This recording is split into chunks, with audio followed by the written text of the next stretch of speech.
અમદાવાદ શહેરમાં સોમવારની રાત્રે હત્યાની બે ઘટના ઘટી હતી। કાગડાપીઠમાં ઢોલ વગાડવા જેવી બાબતમાં હત્યા કરવામાં આવી તો કાલુપુરમાં પૈસાની લેતી દેતીમાં યુવકની હત્યા કરાઈ।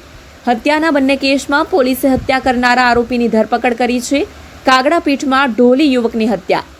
સોમવારની રાત્રે ગીતા મંદિર પાસે એક યુવકની હત્યાથી ચકચાર મચી ગઈ છે। લગ્નના વરઘોડામાં ઢોલ વગાડનાર યુવકની 4 માથાભારે જાનૈયાઓએ છરીના ઘા ઝીકીને હત્યા કરી હતી।